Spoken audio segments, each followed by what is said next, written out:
One father's urgent mission to save his son's life has reached tens of millions of people. Juan Uribe's 15-year-old son, Max, is in need of a stem cell donor to help treat his rare blood disorder. So to help find a donor, Juan took to social media to spread awareness of his son's condition. I'm posting this because I need your help to save my son.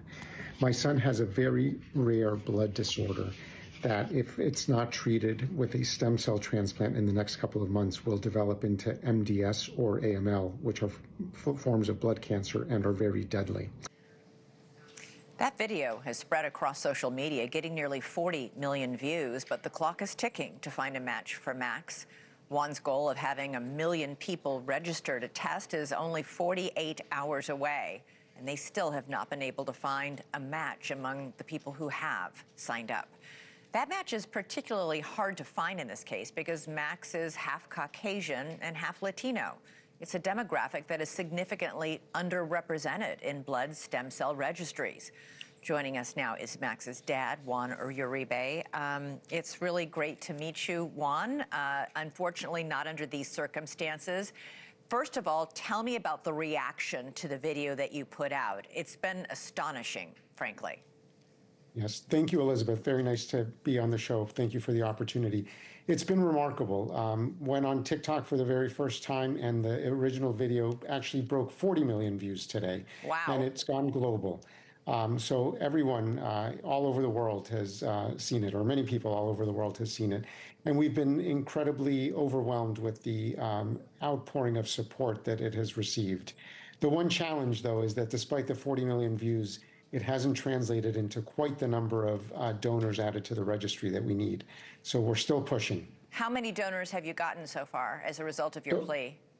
So we've had, this past weekend, we broke over 100,000 new people registering. Wow, that's fantastic. It is fantastic, and it's we need the people to return the kits, though, in order to make sure they get added to the registry. But it is remarkable. I mean, to put it in context, some of these organizations like nmdp.org typically add 200,000 people a year to the registry. So these numbers are significantly above what they typically add. All right, so folks at home, if you're watching and you got a kit, get it back in so you can get added to the registry. Why is it that people who are half Latino, half Caucasian, that's exactly my makeup, why are we underrepresented on the registry?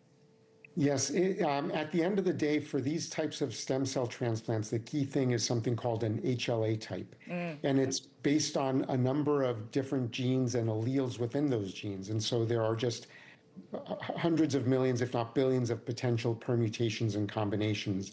And then when you end up with mixed heritage, it just creates more potential permutations, and that's why it's so difficult. When we first found out that my son was on this path to needing a stem cell transplant, we were told that there were 2 perfect match donors in a registry of 42 million. So that's 1 in 20 million as the odds.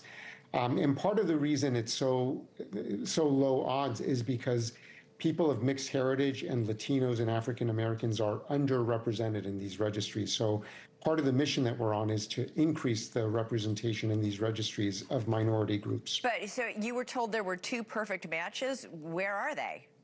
Yes, unfortunately, for reasons that we don't know, they're not available. Sometimes people get cold feet after registering and decide to back out. Other times they don't update their contact info, and so they're unreachable.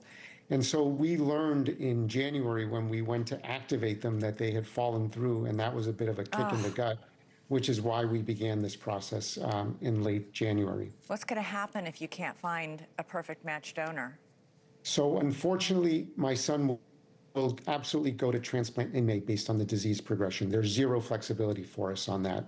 And so we're either going to go with a perfect match donor, which we're searching for, or a partial match. All right. Part of the reason the perfect match is so important is that his 5-year survival rate with the perfect match could be 95%. It would be meaningfully lower with an imperfect match. Juan Uribe, I wish you luck. I really hope everybody watching considers helping out. And if you can't help Max, there's somebody else on the registry that you can help. Thank you for watching. Subscribe below and download our NewsNation app right now on your phone, and you will get fact-based, unbiased news for all Americans.